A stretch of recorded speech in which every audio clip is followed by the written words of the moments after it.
Elephant தான் இருக்கிறதுலே ரொம்ப டேஞ்சர் இந்த வைல்ட் லைஃப். அதுதான் நமக்கு இடம் கொடுக்குற வரைக்கும் நம்ம வெயிட் பண்ணி தான் ஆகணும். அதை நீங்கள் ஆரன் பண்ணியும் லைட் ஃப்ளாஷ் பண்ணிங்கன்னா அதோடைய ஆக்ரோஷம் ரொம்ப அதிகமாக இருக்கும்.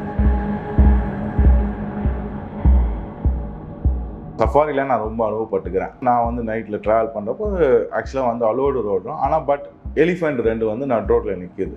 அந்த டைமில் நீங்கள் என்ன பண்ணுவீங்கன்னு உங்களுக்கு டக்குன்னு புரியலன்னா அதுக்கு தான் இந்த வீடியோன்னு வச்சிங்களேன். வண்டி லைட்டாக டிம் பண்ணிட்டு நீங்கள் வண்டியை சும்மா சைலண்ட்டாக இருந்தீங்கன்னா போதும்.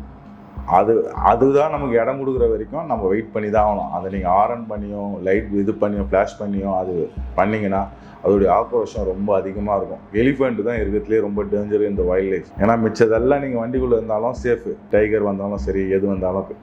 பட் எலிஃபெண்ட் வண்டி லாரியில் போனாலும் பஸ்ஸில் போனாலும் ஒன்றும் அட்டாக் பண்ணிடும். அதனால் நீங்கள் எலிஃபெண்ட்டுக்கிட்ட ரொம்ப கேர்ஃபுல்லாக இருக்கும். ஃபார் எக்ஸாம்பிள் நான் சொல்லணும்னா இப்போ சொன்னால நைட்டில் எலிஃபெண்ட்டுக்கு வந்தேன்னா கிட்டத்தட்ட ஒரு 1/2 hour மேலே வெயிட் பண்ணேன். இன்றைக்கி என் ஃபேமிலிலாம் இருந்தது. ஏன்னா முன்னாடி வருது, நான் வண்டி எடுத்துகிட்டு பின்னாடி தான் போயிட்டுருக்கேன். எனக்கு ஒன்றும் அது திறத்தில் இப்போ அந்த எலிஃபெண்ட்டுக்கு வந்து புரிய வரும், நம்ம வந்து அதை எதுவும் செய்யலை அப்படின்னு புரிய வந்து அதுவே போயிடும். இதுதான் விஷயம். ஒரு யானையை பார்த்தீங்கன்னா அங்கே டிராஃபிக் ஆகும், நிறைய பேர் ஃபோட்டோ எடுக்கிறதுக்கோசம்.